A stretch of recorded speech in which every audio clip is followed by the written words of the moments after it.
Charlie Kirk's assassination has completely divided the country, right versus left, pro-Palestine versus pro-Israel, even moderate conservatives versus the extreme right. But what's shocking people the most isn't just his death, it's his wife's reaction. Just 3 days after losing her husband forever, she stepped in front of the cameras and delivered a speech that sounded less like a grieving widow and more like a declaration of war. Was this raw emotion, or a carefully crafted political strategy? Let's break it all down. The controversy surrounding Charlie Kirk has fractured the nation in ways that feel deeper and more irreparable than ever before. What makes this moment particularly intense is not just the fact that Kirk himself was a polarizing figure, but also the way his death has become a lightning rod for every unresolved division already bubbling in American society. It is no longer a simple split between the political right and left. The divides now branch into multiple layers: pro-Palestine versus pro-Israel, tensions between different racial groups, and even ideological clashes within the white community itself. White liberals find themselves locked in bitter conflict with white conservatives, and perhaps more strikingly, there is now visible tension between moderate conservatives and the far-right fringe. This widening chasm reveals that the fractures are not only across partisan lines, but also internal, within groups that once claimed unity. It paints a picture of a nation in which identity, ideology, and loyalty are constantly contested, and Kirk's story has become a flashpoint for all of it. When you step back, you can see how the current climate is the result of years of escalating polarization. The Israel-Palestine debate, for example, has become a litmus test of political identity, with younger progressives and activists openly criticizing Israel while conservatives largely remain pro-Israel, framing their support as both a moral duty and a political strategy. Similarly, conversations about race have taken on new urgency, fueled by social justice movements on one side and a rising tide of reactionary rhetoric on the other. Even within conservative spaces, the split is undeniable. Moderates are increasingly frustrated with the extreme rhetoric and aggressive posturing of groups aligned with figures like Nick Fuentes. This landscape, fragmented, distrustful, and highly reactive, is the setting in which the Charlie Kirk saga is unfolding. His death did not occur in isolation. It sits at the intersection of every cultural and political battle line currently raging across the United States. Amid this volatile backdrop, Kirk's wife has stepped into the spotlight, adding another layer of controversy to an already combustible situation. Normally, the grieving process is a private affair, especially in the first few days after a death. Families close ranks, shield themselves from outside scrutiny, and try to process the loss away from the eyes of the public. But in this case, the opposite happened. Barely 3 days after her husband's death, Kirk's wife began making public statements and sharing highly unusual posts on social media. Most shocking among them were photographs of his body, intimate and disturbing images that she shared openly on Instagram. These posts were accompanied by displays of raw emotion, videos of her crying uncontrollably, captions expressing grief in unfiltered terms, and a kind of vulnerability that, for many observers, crossed the boundary between personal mourning and public performance. The decision to broadcast such private moments shocked many people. Some felt compassion, interpreting her actions as the unprocessed outpourings of a woman in deep pain, unable to contain her grief and reaching out for support in the only way she knew how. Others, however, saw the posts as inappropriate, tasteless, or even manipulative, in an attempt to leverage tragedy for attention or sympathy. The images, in particular, struck a nerve. Posting a deceased loved one's body on social media is virtually unheard of in mainstream culture, and the act seemed to violate an unspoken boundary of dignity and respect. Out of sensitivity, media outlets refused to publish or reshare the photos, but the fact that they existed at all fueled intense conversations about grief, privacy, and the blurred lines between personal life and public persona in the age of social media. What made the situation even more volatile was that Kirk's wife did not stop with images and grief-stricken posts. Shortly after, she released a public statement that escalated matters further, not by softening the controversy but by amplifying it. Instead of limiting her words to mourning or remembering her husband, her statement carried sharp undertones of accusation, almost pointing a finger at an unnamed enemy. It was not just about loss, it was about blame, power, and vengeance. The ambiguity of her message, combined with the already divided national climate, created a storm of speculation. Who was she referring to? Was this an attack on political opponents, a coded message to Kirk's enemies, or something even larger? Her statement magnified the polarization already surrounding Kirk's legacy. Supporters of the right framed her as a strong widow, unafraid to speak boldly in a moment of personal devastation. while critics saw her words as reckless, inflammatory, and even dangerous. For some, it was evidence of a movement that had become so consumed by its battles that even grief was politicized. For others, it confirmed suspicions that Kirk's death would not bring closure but rather serve as fuel for further conflict. The broader question, though, is why her response has become such a focal point in the first place. Part of the reason lies in the way modern media amplifies every gesture, every statement, every misstep. In a culture addicted to spectacle, even grief can become a public performance.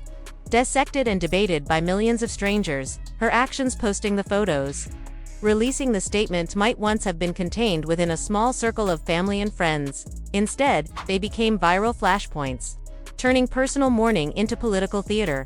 But the other reason lies in the symbolic weight of Charlie Kirk himself. He was not just a husband, a father, or a private citizen. He was a figure whose words and actions had made him either a hero or a villain in the eyes of millions. His death was never going to be seen simply as the loss of one man. It was destined to be interpreted as part of a larger struggle over ideology, identity, and the future of the conservative movement. In that sense, his wife's actions could never be viewed neutrally, whether she intended them as personal expressions of grief or calculated political moves. They immediately took on significance far beyond her own family.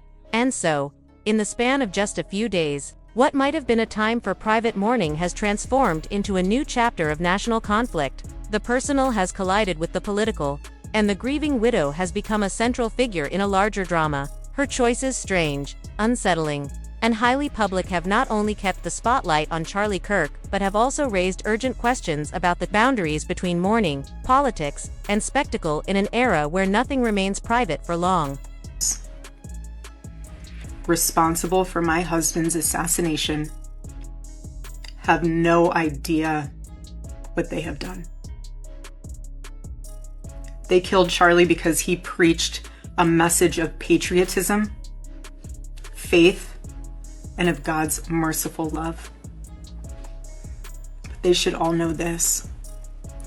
If you thought that my husband's mission was powerful before, you have no idea.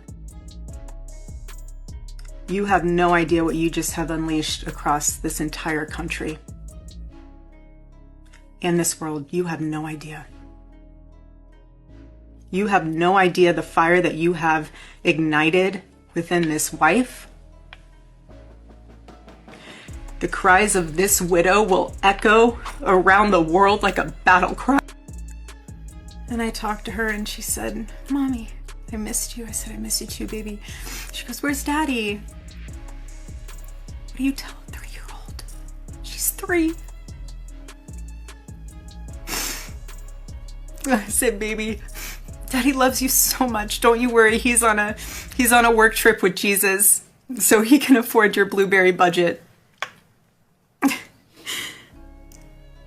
And my goodness, am I so humbled to witness Charlie, you alongside Jesus. The entire situation feels deeply unsettling, almost as if it were a scene lifted straight out of a movie, rather than the raw reality of someone's life. There's a strangeness to the way it all unfolded that makes it difficult to know how to interpret what we're seeing. On the surface, one might say this is simply a grieving widow grappling with overwhelming emotions, caught in a storm of loss and desperation, and yet, the manner in which her grief has been displayed publicly broadcast through social media, accompanied by provocative imagery and emotionally charged statements, has left many wondering whether there is something performative embedded in her choices. Grief is never predictable. It can manifest in messy, contradictory ways. But when mourning is packaged in such a dramatic and public fashion, it raises legitimate questions about where the line between authenticity and performance truly lies. Part of what makes this feel so cinematic is the timing. Only days after her husband's death, when most people would be retreating into silence, she stepped into the center of public attention with a series of actions that felt deliberately amplified, posting photographs of his body, crying uncontrollably into a camera, issuing bold proclamations about his death.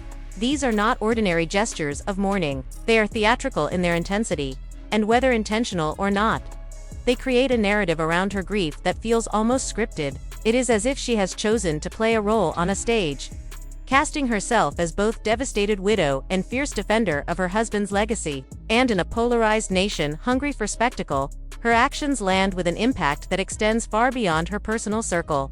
This ambiguity between raw emotion and performance has left observers divided. Some defend her, arguing that grief has no rulebook and that every individual mourns differently. They point out that in the age of social media, it is not unusual for people to share their struggles, however intimate or uncomfortable they may be. For these defenders, her behavior is not staged but rather a tragic glimpse into the unraveling of someone's private world in public view. Yet others see the same events and feel a profound discomfort. To them, the timing, the tone, and the imagery seem to cross into manipulation, using grief as a tool for influence, sympathy, or even political capital.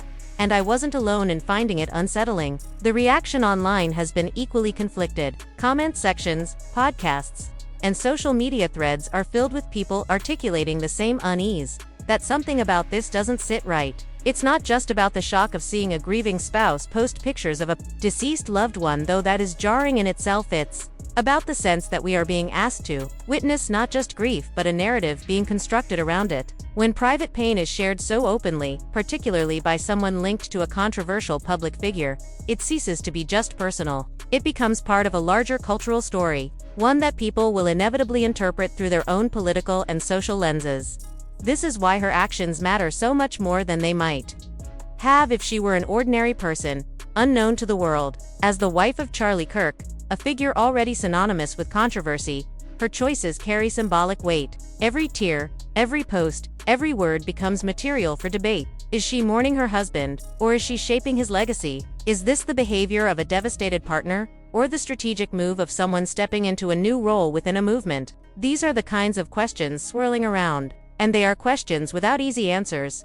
Ultimately, the reason this all feels so uncomfortable is because it forces us to confront our own blurred boundaries between public and private life in the modern age. We live in a world where personal tragedy is often turned into content, where the most intimate experiences can be live-streamed, photographed, or shared to millions with the click of a button. In that world, it becomes increasingly difficult to distinguish sincerity from performance. Her grief may be authentic, but the way it has been presented feels like something else entirely, something that resonates less like private pain and more like a public act designed for consumption. And that, more than anything else, explains why so many people, including myself, found the entire situation not just sad, but disturbingly performative.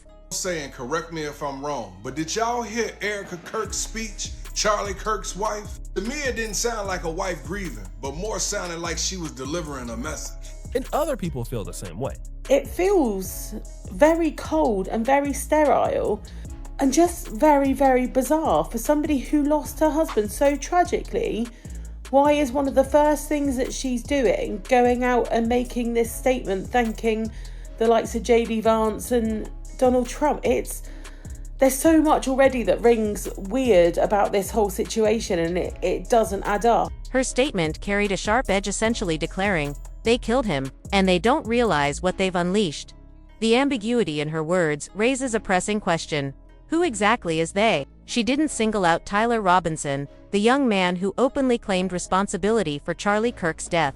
Instead, her language suggested a broader target. If it isn't directed at the Black community, as the phrasing implies, then many interpret they as a reference to the political left, Democrats, and progressive groups who have long opposed Kirk's message.